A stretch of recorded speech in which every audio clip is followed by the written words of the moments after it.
Chers amis, je suis très heureux aujourd'hui de vous présenter le livre L'Évangile total à l'homme total.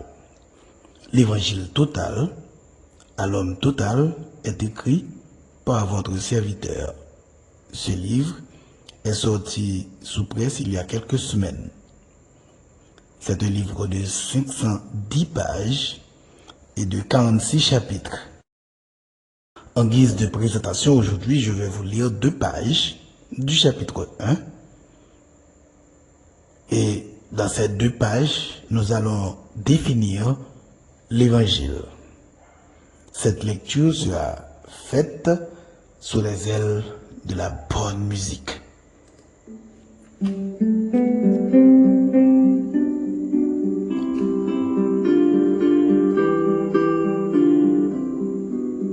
Qu'est-ce que l'évangile? L'évangile, c'est quoi? Le mot évangile dérive du grec evangelion, qui signifie bonne nouvelle. Cette bonne nouvelle a pour objectif la transformation de l'homme dans toutes ses composantes: corps, âme et esprit. L'évangile est ce message. Nous pouvons être pardonnés de tous nos péchés au travers de notre repentance par le moyen du pardon en Jésus-Christ. Cette réconciliation avec Dieu doit être visible car il n'existe pas de foi sans œuvre.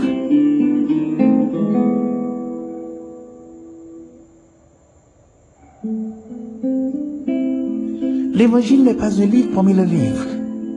Il n'est pas une parole d'homme parmi les paroles d'homme. Il est le Verbe de Dieu fait vie humaine, contemplée et racontée.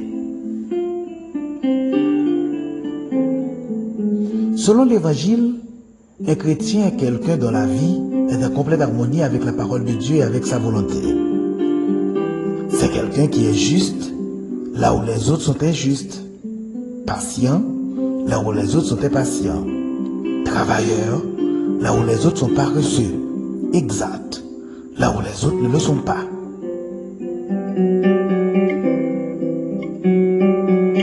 C'est quelqu'un qui dit la vérité là où les autres sont faux et menteurs.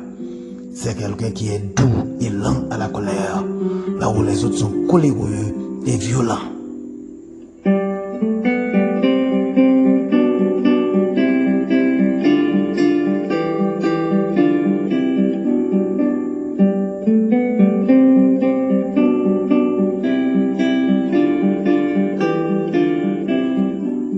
Être chrétien signifie qu'on ne cherche absolument pas son propre intérêt. Le chrétien sert de manière désintéressée. Cela veut dire qu'il pense aux besoins des autres selon ce que Dieu lui met à cœur. Ce qui est bon et pratique pour les autres et ce qui leur est utile. Et il les aide selon ses moyens à parvenir à ce qui est bon. Le christianisme est synonyme de servir et de donner. Donner tout ce que l'on a, nos biens spirituels autant que nos biens matériels. Telle est la nature de l'amour. Si on ne pratique pas la justice, on n'est pas chrétien du tout et on n'entrera pas dans le royaume des cieux. 1 Jean 2, 29 nous dit: si vous savez qu'il est juste, vous connaissez que quiconque pratique la justice est né de lui. Le vrai chrétien vit l'évangile. Il vit comme Jésus. Comme Jésus, il aime les autres, sans discrimination. Il prend soin de son prochain et il se donne pour le prochain. Pour le chrétien, il n'y a pas moyen d'aimer Dieu sans aimer l'humanité. Pas moyen d'aimer l'humanité sans aimer tous les hommes. Pas moyen d'aimer tous les hommes sans aimer les hommes qu'il connaît d'un amour concret, d'un amour actif. Si quelqu'un dit « j'aime Dieu », il doit aimer le prochain. Il doit l'aimer jusqu'à donner sa vie pour lui. L'évangile a obligatoirement des conséquences sociales. La parabole du Père et de ses deux fils, en Luc 15, manifeste que l'amour du Père appelle la reconnaissance effective de la fraternité. La conversion par l'Évangile transforme notre représentation du monde, bouleverse l'échelle de nos valeurs, les règles tacites ou explicites qui structurent et gèrent le fonctionnement de la société, celles qui répartissent les hommes en classes sociales et leur assignent un rôle et une place dont ils ne doivent pas sortir.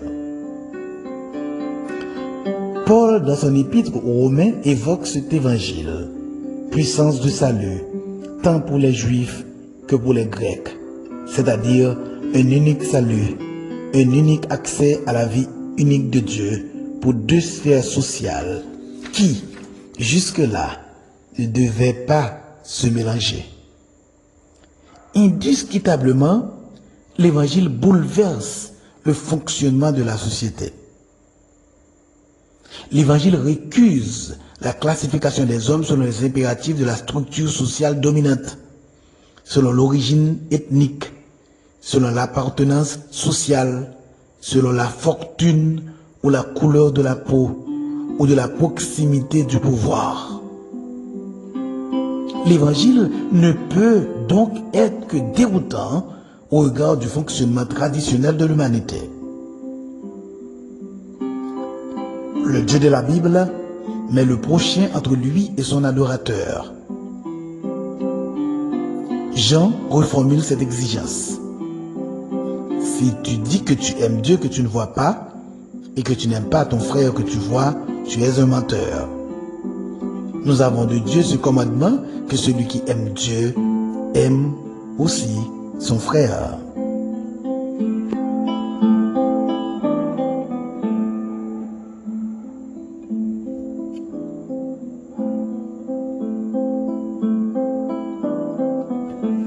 Dom Elder Camara disait: tant que je donne du pain aux pauvres, tout le monde m'admire et me félicite. Quand je demande pourquoi il y a des gens qui ont faim, on me traite de dangereux gauchistes et de marxistes insidieux. Dom Elder Camara a aussi dit: quand je parle des pauvres, on m'appelle chrétien. Quand je dénonce les causes de la pauvreté, on me traite de communiste. Il est si tentant d'oublier les paroles sévères de Jésus.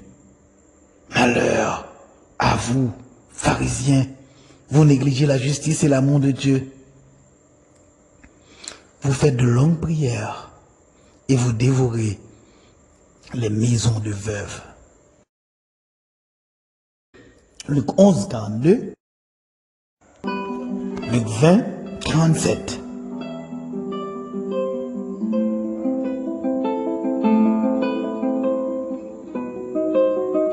L'injustice sociale, l'escalade de la violence, l'immoralité sont parmi les traits dominants du monde d'aujourd'hui. Et les pays christianisés dans lesquels la religion a longtemps apporté un certain frein au relâchement des mœurs donnent plutôt actuellement dans ce domaine un triste exemple aux autres nations. Faut-il conclure à l'échec du christianisme et à la victoire du mal sur le bien? Non. Ce ne sont pas les principes chrétiens qui ont fait faillite, mais bien les chrétiens eux-mêmes. Le moins qu'on puisse dire, c'est que la chrétienté en général n'a pas cru, encore moins vécu, la doctrine de celui dont elle porte le nom. Cette doctrine admirable qui enseigne l'obéissance à Dieu et l'amour du prochain. On dira peut-être du bien de la morale chrétienne, mais on ne veut pas de celui qui en est la source et l'inspiration, Jésus-Christ.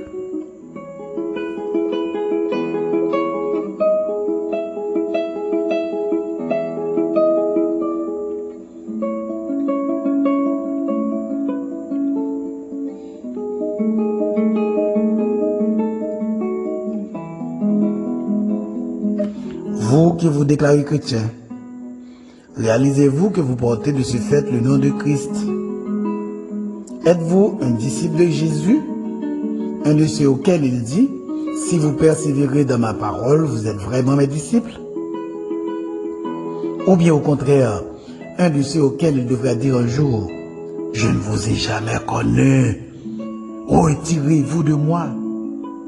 Jean 8, 31, Matthieu 7, 23. Il ne suffit pas pour être chrétien de figurer sur le registre de baptême d'une église.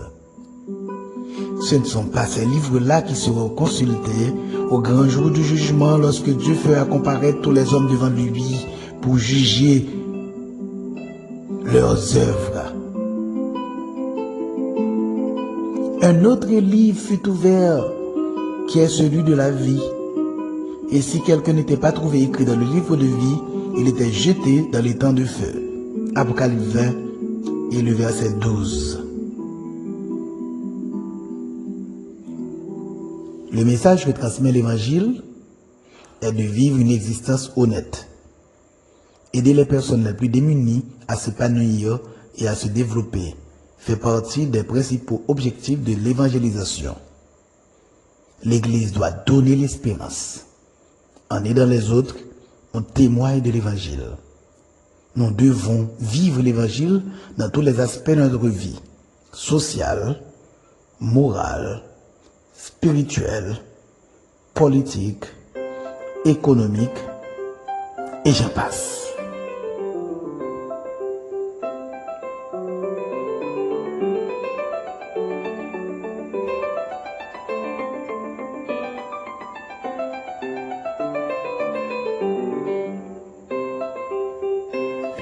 Nous sommes arrivés à la fin de notre première présentation du livre L'Évangile total à l'homme total.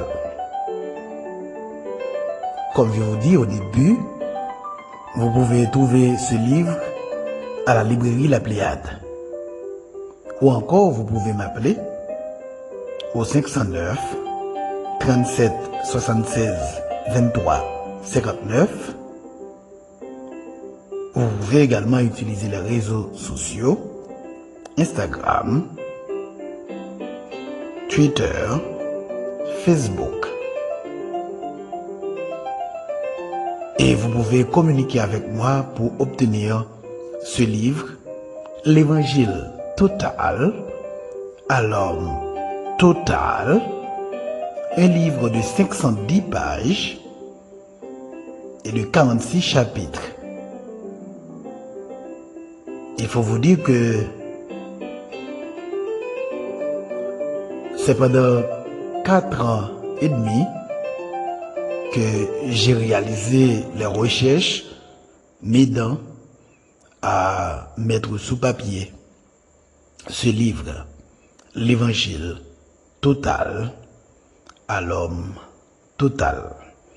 Merci de votre écoute et à la prochaine pour une présentation numéro 2.